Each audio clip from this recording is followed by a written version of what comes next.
Believing is a more complex thing than churches often like to admit. Churches talk, plead, cajole people to believe all the time. But when it comes to real life believing, it can be a very complex thing. Nothing that I've seen in the last 8 years of broad engagement with people all over the internet has convinced me of anything else. It all started when I made a video because Jordan Peterson was doing these biblical series, and I made a commentary video. And the Freddie and Paul show got maybe 5 or 8 views a week. And then hundreds started rolling in. And, I'd worked 7 years in the Dominican Republic. I'd been here for 20 years. And then suddenly all these people want to talk to me. And when I talk to them, their stories are all over the map. Some grew up in churches, some didn't. Some believed, but only in certain things. Others said, I love the story, but I can't believe in the miracles. And they're just all over the place. Even in Jordan Peterson's family, it's very interesting because his wife almost died of cancer, had something of a miraculous healing, and then became a Roman Catholic. His daughter and son-in-law go to an evangelical church, but Jordan himself, if you ask him what he believes or if he believes in God, you get all of this stuff, and nobody quite knows what to make of it. And with respect to church, for the most part, continues to be unaffiliated, doesn't go. Job was one of the early people to contact me. He was an atheist. And he started listening to me and started finding he was doubting his atheism. We had a whole number of conversations, and he eventually joined a church and became an elder and is now in a different church. And quite to his surprise, he has 2 little sons, and he's like the only Reformed guy I know who prays with a rosary. It's a complicated thing, and now last time I talked to him, he wants to become a military chaplain. And if you had asked him 7 years ago if this is what his life would look like, he'd have said you were nuts. 2 weeks ago, I talked to this guy named Ezra. And when he started the conversation, he said, I grew up in a split-level ranch with a split-level family. When he was young, his family went to church, and then his parents just stopped going to church. And so he and his brothers stopped going to church. And then his parents divorced. And that sort of made a mess of things. And then his parents got back together, and that was weird. And all along, he's trying to figure out faith. And then he found what we were doing online through my conversations with John Vervaeke. And then he went to the Midwestuary Conference in Chicago. And as he said, that was a heck of a first date because those sessions that they had in the estuary meeting, I was in the same group with his wife. People would share amazing things with this little group of strangers. They came out of the woodwork, they came out of the lurk because they thought, I can talk to people about what I do believe and what I don't believe. And it's sort of a mess. And now he's back looking at church, him and his wife exploring it, trying to find a church, trying to figure out what believing means. This week, Ross Douthat had a conversation with Bart Ehrman. And this is the kind of thing that I continue to do commentaries on the internet about. Bart Ehrman, quite famously, grew up in a mainline church, became an evangelical, went to Moody Bible College, wanted to become a biblical scholar because he was such a passionate, devoted Christian, went to grad school and found it was all a little bit more complex, and then became a mainline minister again.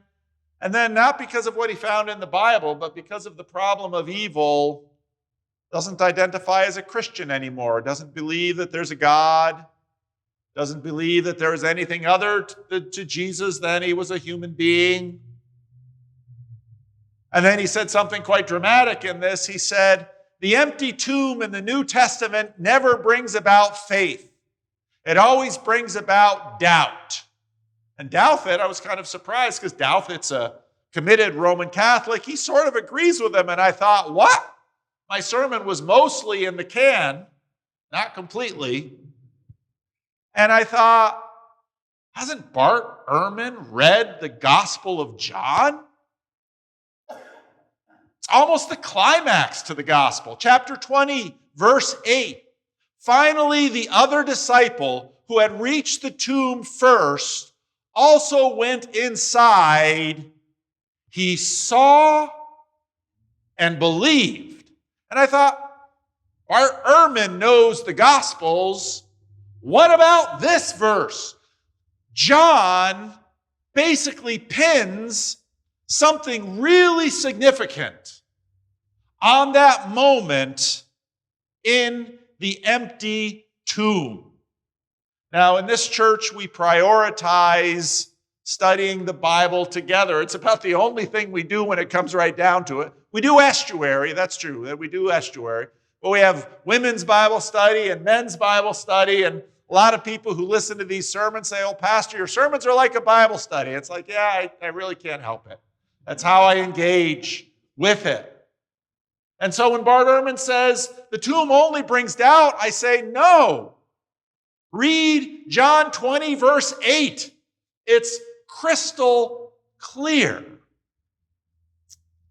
Now, we've been through the Gospel of John and seen how this, and he believed, and she believed, and they didn't believe. That's a common theme through the Gospel of John. Many believe that this mysterious other disciple in the Bible is the author of the book, John, the youngest disciple. The text gets stranger, though. Finally, the other disciple who had reached the tomb first also went inside. He saw and believed. They still did not understand from Scripture that Jesus had to rise from the dead. Then the disciples went back to where they were staying. Strange. We pan out a little bit more and the questions begin to emerge. John says he believed, but he didn't yet understand how the Scriptures pointed to the resurrection. Why did this young man who had lived with Jesus for 3 years, part of his innermost circle, who had seen all the miracles, not believe until the empty tomb? What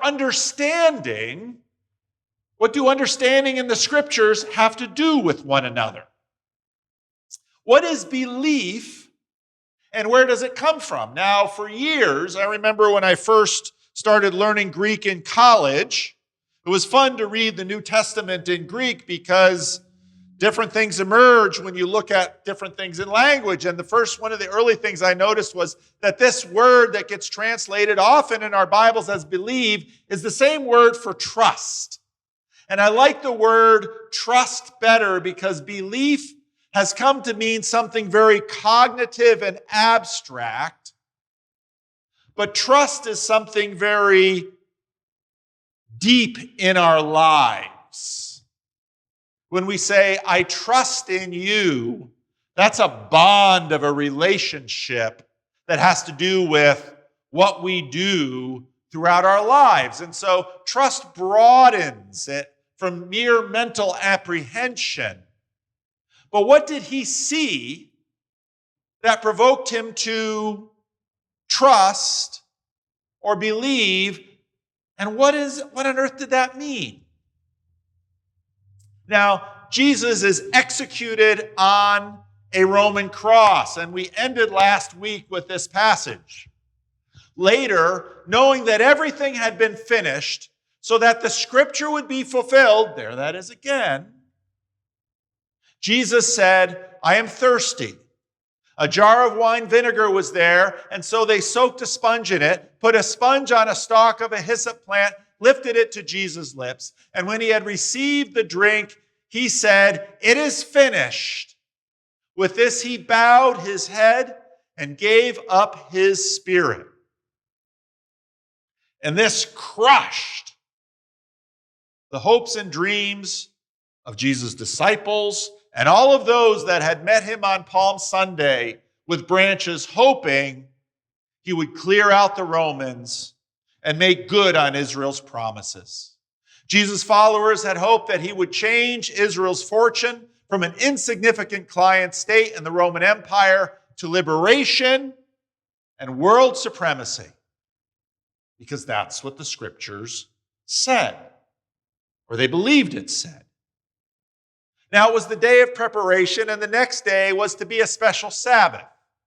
Because the Jewish leaders did not want the bodies left on the crosses during the Sabbath, they asked Pilate to have the legs broken and the bodies taken down. Now, a lot of people wonder, what does the legs breaking have to do with hurrying their death? Death happens in crucifixion by asphyxiation.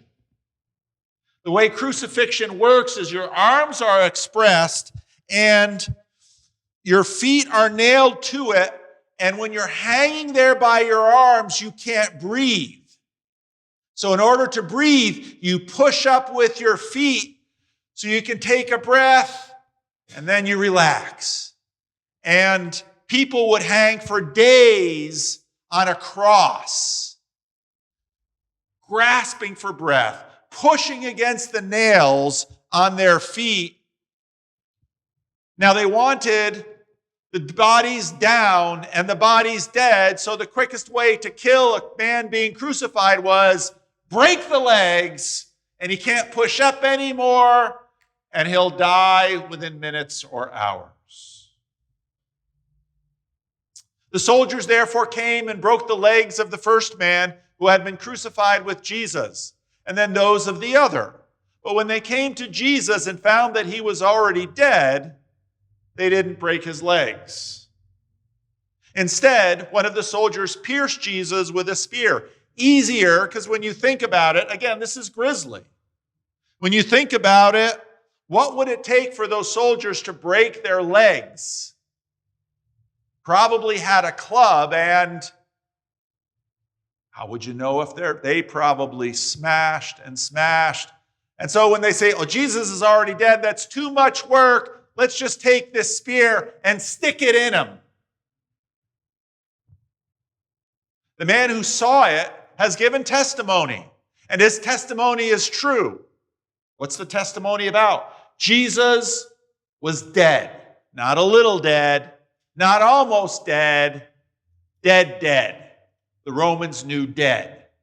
And just to be sure, stuck a spear in his side, probably puncturing the sac around the heart. He knows that he tells the truth, and he testifies so that you may also believe. Believe what? Believe that Jesus was dead. These things happened, here we are, the scriptures again, so that the scriptures would be fulfilled. Not one of his bones will be broken. And as another scripture says, they look on the one they have pierced. Later, when the disciples who know the Old Testament read, they say, that's Jesus. That's Jesus. Later, Joseph of Arimathea asked Pilate for the body of Jesus. What would happen to those who were crucified? They'd break their legs, they'd pull them down from a cross, and they'd throw them in a pit, a collective grave for everyone that the Romans would get rid of.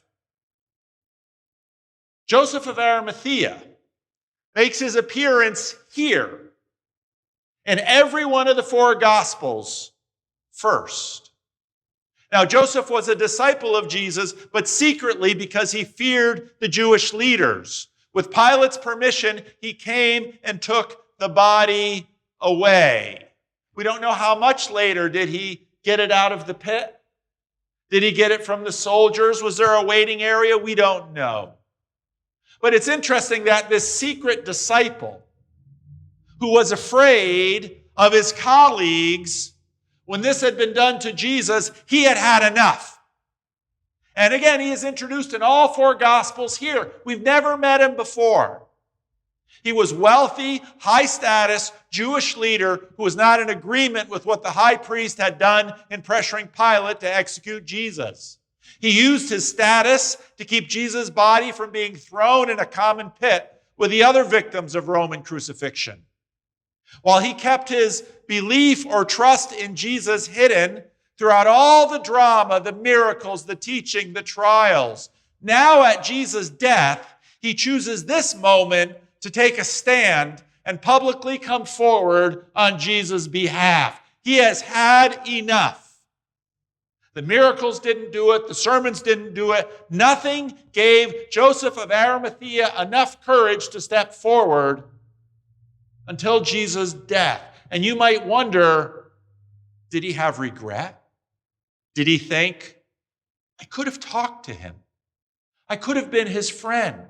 I could have known him, but I was a coward. But now I can't take it anymore. So I want his body, and I don't care who knows it. I'll cash in my chips if that's what it takes. But someone else was with him. Last week we saw Annas and Caiaphas, these high-status Jewish officials. And it's easy to sort of paint broadly here, but Joseph of Arimathea and Nicodemus, who we met in chapter 3, another high-status Jewish official. And when we met him in chapter 3, he's sort of a half-believer. He acknowledged that Jesus must have come from God because of the miracles, but he had questions about the whole thing. He gets into a debate with Jesus, which mysteriously breaks off in chapter 3, and Nicodemus just disappears into the night. And again, what's interesting is the miracles don't provoke full-hearted belief in these men or trust, but Jesus' death does. That's a fascinating, often passed over comment on these two men. We imagine he'd lurked on the fringes of the story until this moment, when what happened to Jesus provoked him into action and public alignment against the high priest and with Jesus. And quite frankly, it wasn't until this year that I actually paid attention to what Nicodemus brought with him. He was accompanied by Nicodemus, the man who earlier had visited Jesus. Nicodemus brought a mixture of myrrh and aloes, about 75 pounds. Now, one of my exercise routines is I walk around with a 30-pound weight. And I walk with this because, it forces all kinds of muscles in your body. 30 pounds. I used to have a 20-pounder, and I went to a 30-pounder. And maybe if I do this enough and get cuffed, I'll go up to a bigger weight. 75 pounds. If I had something here of 75 pounds and asked many of you to pick it up, you couldn't do it. Mark could. But 75 pounds is a lot. And we'll have to talk about how this would be used, but it's also expensive. And so we have these two wealthy, high-status men who have been in the shadows, not wanting to publicly acknowledge any kind of alignment or agreement with Jesus, now coming out of the lurk saying, I don't care who knows it, I'm out, I'm going to stand with Jesus, and I'm going to put my money where my mouth is, and I'm going to bring the kind of material that a royal funeral would require. Remember last week we talked about how John emphasizes Jesus as king? Now Nicodemus is voting for that with his pocketbook and with his face. Taking Jesus' body, the two of them wrapped it with the spices in the strips of linen. This was in accordance with Jewish burial custom. Now again, this is going to get a little bit grotesque. Because if you followed along through the weeks with the story, before Jesus is crucified, he is flogged and scourged. What that means is that all over his body, especially on his back, he's just been bloodied and laid bare. Then with the crucifixion, his hands and his feet are pierced, and a crown of thorns is on his head. And then, after they see or suspect he's dead, they shove a spear through him. What is this corpse like? It is covered in blood from head to toe. The wounds are open. It's bleeding. It's pussing. It's disgusting. Why 75 pounds of myrrh and aloe? Because what they would do is they would take linen and they would put the myrrh and aloe within the linen as they wrapped him. And they would take another cloth and wrap it around the head to keep the mouth shut because that looks better. Well, why would you wrap a dead body in spice? Because the custom was you have to get them buried within 24 hours, still the custom in many places in the world, because very quickly the body begins to decompose. But the reason you wrap them in aromatic spices is so that you could visit the body and see it in the tomb and continue your grief and mourning without the stench of decay being overwhelming. So if you've ever had to pick up someone who has fainted, you know that bodies are heavy and they're unwieldy and it's disgusting. And so these two high-status men come with linen and 75 pounds of spices, and they begin to take his body and they wrap it. Kind of like a mummy in that it's wrapped with cloth and that it's then sort of pushed together. And once it's wrapped up, then it's easier to carry. And if it's all wrapped up in these aromatic spices, you'll be able to go into the tomb and mourn without being overcome by the awful smell of decomposition. And we in America very seldom smell this. Maybe, you might have smelt an animal. I remember in the Dominican Republic, if you'd have a horse die by the side of the road, you could smell that horse a long ways away. Death has a particular smell that revolts us. At the place where Jesus was crucified, there was a garden. And in the garden, a new tomb in which no one had ever been laid. Now remember, the two insurgents on the cross are over in a pit somewhere. A brand new tomb, very expensive proposition. Carved out of rock, very expensive proposition. 75 pounds, very expensive. Rolling him up, you don't just do this. But they take him and they put him in this new tomb. And John notes in a garden because he's connecting us to Genesis 1, 2, and 3 because the story begins in a garden. And now the middle of the story comes in a garden. The story's going to end in a city that's like a garden. The Bible begins with the story of a calamity in a garden where our first parents rebel and are driven out to toil in a world where death will stalk us. And Jesus is in a tomb in a garden. Now, early on the first day of the week, and what's difficult for us is that for us, Sunday is always a special day. But Sunday for the Jews was like their Monday. It was the first regular day. While it was still dark, Mary Magdalene went to the tomb. Now, why did she go to the tomb? Remember the practices and the customs. You roll the body in aromatic ointment, and then you can go to the tomb and continue your mourning. Mary is going to the tomb to mourn Jesus. Jesus' friends and followers are now beginning to show a little more courage.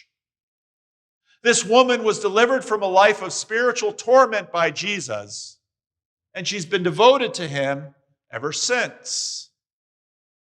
And saw that the stone had been removed from the entrance, so she came running to Simon Peter and the other disciple, the one Jesus loved, and said, "They have taken the Lord out of the tomb, and we don't know where they have put him." Now, it's left ambiguous here. How does she know he's not in the tomb? Did she get a glimpse in? John holds off that part of the story now. Again, she's going there to mourn, and she jumps to a reasonable conclusion that someone has taken him. So Peter and the other disciple started for the tomb. Both were running, and John has these details of, we know their emotional states by what they're doing. These are adults. Children run around for play. Adults only run if they have a reason. Mary ran from the tomb to Peter and John. Peter and John run from wherever they're hiding back to the tomb. But remember, John is probably a teenager. Peter's a middle-aged man. John outruns Peter. But the other disciple outran Peter and reached the tomb first. He bent over and looked at the strips of linen lying there, but did not go in. Peter, the impetuous one, barges right in. He came along behind him, went straight into the tomb, saw the strips of linen lying there, as well as the cloth that had been wrapped around Jesus' head. The cloth was still lying in its place, separate from the linen. Now, this is a really important detail that almost everyone misses. If you were a grave robber, stealing a body that had been in the tomb on the third day, it's already beginning to stink. And instead of the body off the cross, now it's all nicely wrapped in Ehrman, and the smell is contained and the blood is contained. If you're going to steal a body, what do? You grab the body and run. What don't you do? Unwrap it. It's the last thing you want to do. It's already packaged there for you. You go to a store, they give you a bag. We like things wrapped up. All of that stuff is in the tomb. But there's no body. This is disturbing. Finally, the other disciple, who had reached the tomb first, also went inside. He saw and believed, or he saw and trusted. Well, what does that mean? He had seen the miracles, he had seen the arrest, he had seen the trials, he had seen the crucifixion, and now he sees an empty tomb with wrappings abandoned. And yet John says he saw and believed. Now people often say on the internet, famous skeptics, I would need to hear a voice. I would need to see a miracle. I don't believe that at all. John and Peter and all of those around Jesus saw lots of miracles. They heard his preaching. Sometimes people believed, sometimes didn't. That's not the way we believe. If you remember, the emphasis again and again and again and again here is on the Scripture. What does that mean? These are people of the book. Our beliefs come to us unbidding. From all of the experiences and what we read and what we learn and what we know and what people say. For the Jewish people, the book was the arena of life that taught them about the world. They're not going to believe anything that isn't in the book. The Scriptures were the arena of their lives. They formed the plausibility structures through which they interpreted all of their experience. It had to fit together for them. If it wasn't in the book, it wasn't. Now, that may or may not be true for you, but for them, like I said, if it wasn't in the book, it wasn't. So they're piecing it together. And the funny thing about beliefs is We don't decide them. They're not subject to our wills. You can't just wake up today and say, I believe I'm 100 years old. You can try to fool yourself. It takes a lot of work. Beliefs mysteriously form. Then the disciples went back to where they were staying. And again, this is so typical of the Bible and how it tells stories. We don't get a sense of time. How much time did they stay at the tomb? We have no idea. But we have someone else to look at before we're done with this scene. And Mary stood outside the tomb crying. Did you forget about her? She got there first. She ran to find Peter and John. She likely ran back. Maybe didn't run as fast as they did. And you can just imagine Peter and John in the tomb looking at the wrappings. John says he believed, but Mary is just beside herself. And what a poignant image of her standing out there, crying at the entrance to the tomb. Now remember, we don't know initially how she knew the tomb was empty.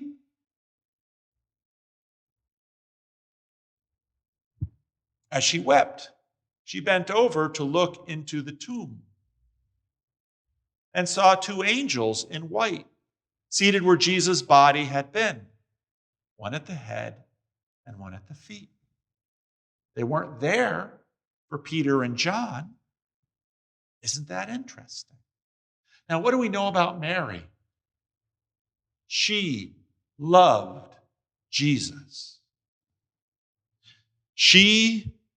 The Bible talks about she had been delivered from demons. And her life was now in order. And she decided on the basis of that deliverance to serve Jesus because she loved him. Now, all of the Gospels make the first witnesses of the resurrection women. And if you were going to gin up this story,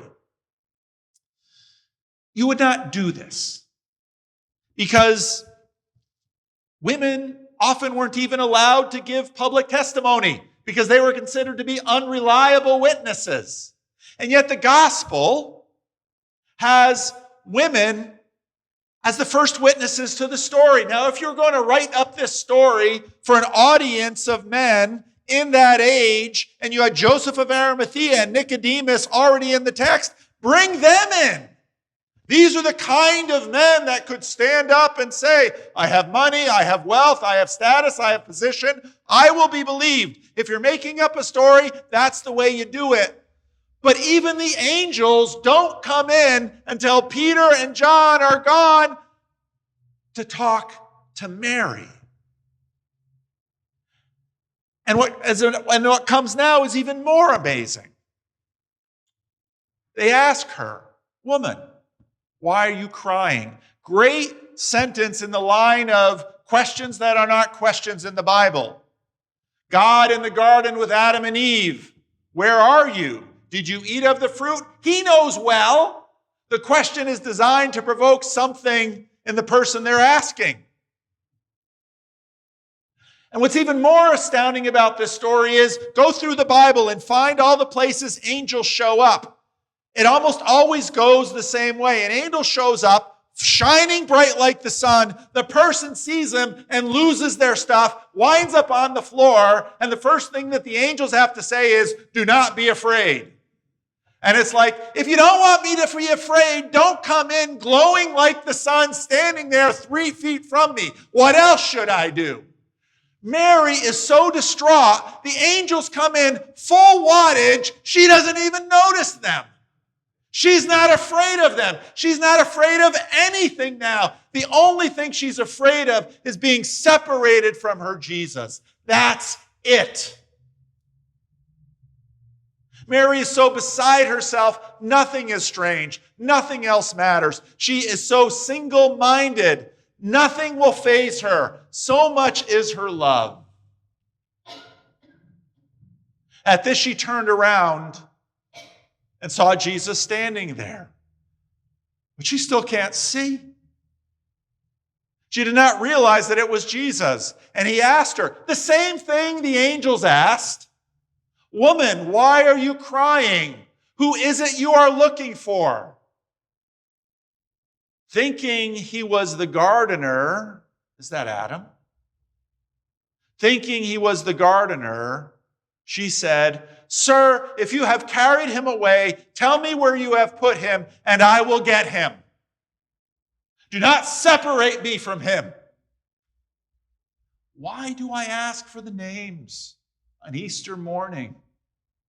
Because we have been separated. Mary isn't having it. In her mind, he might be a corpse. He might be a broken, bloody body stinking of decay, but she still wants him.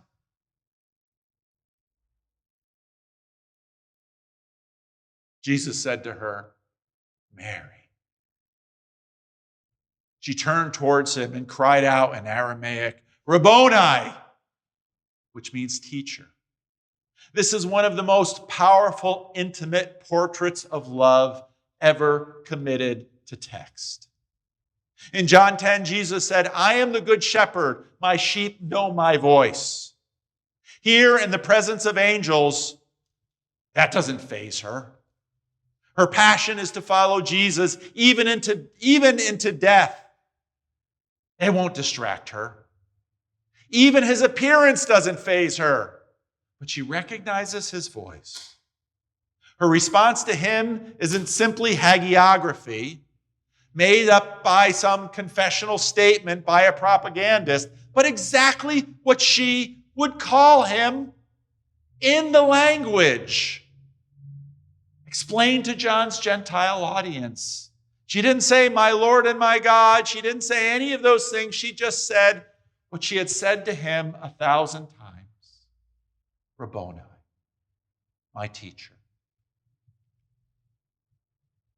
Jesus said, do not hold on to me, for I have not yet ascended to the Father. Go instead to my brothers and tell them, I am ascending to my Father and your Father, to my God and your God.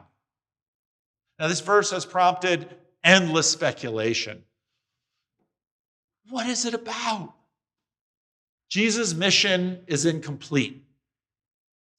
Even Mary's longing to never be absent from him cannot detain him. She will be his witness to his apostles,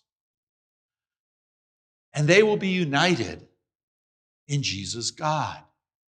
So Jesus says, you can't cling to me like this.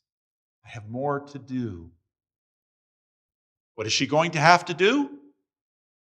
To trust and believe. What did John believe? Boy, it's hard to say. What did Mary believe?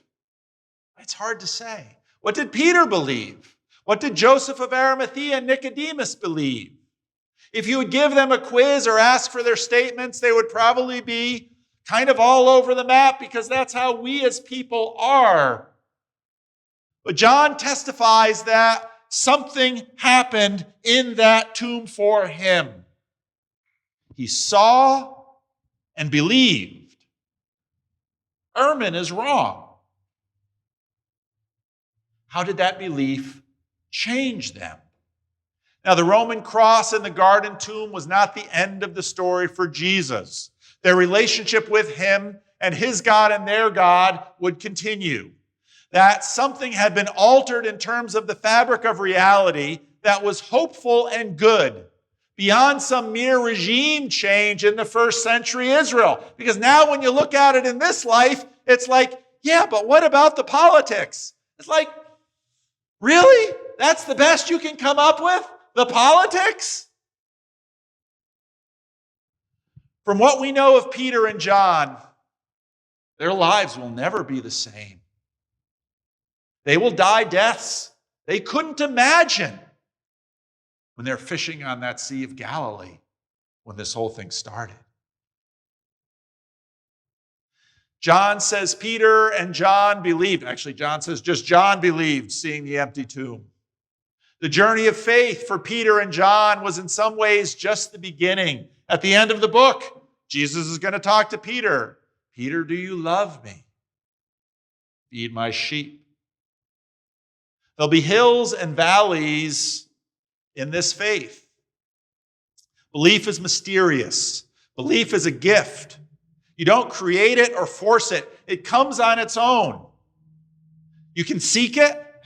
You can welcome it. Circumstances impact it. It's more like receiving a living spirit than acquiring an object. When it arrives, it can remake everything about your life. People describe it sometimes like going from death to life. You can't return to the before time, no matter which way your life turns afterwards.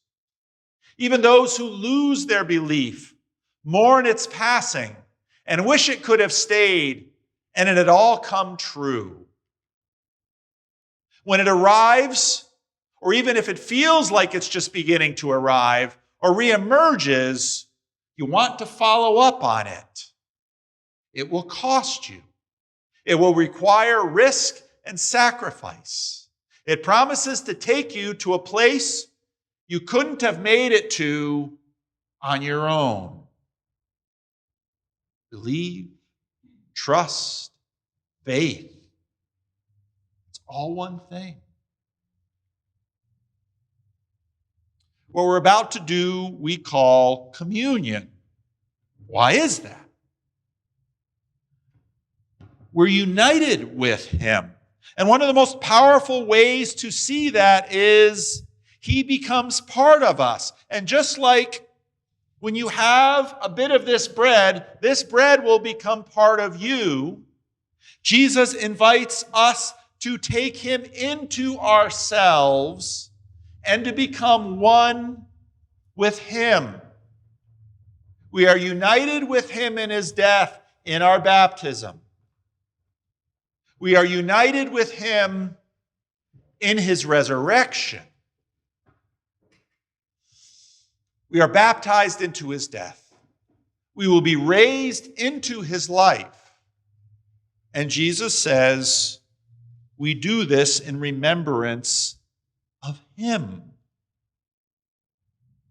We become his body. He dwells within us.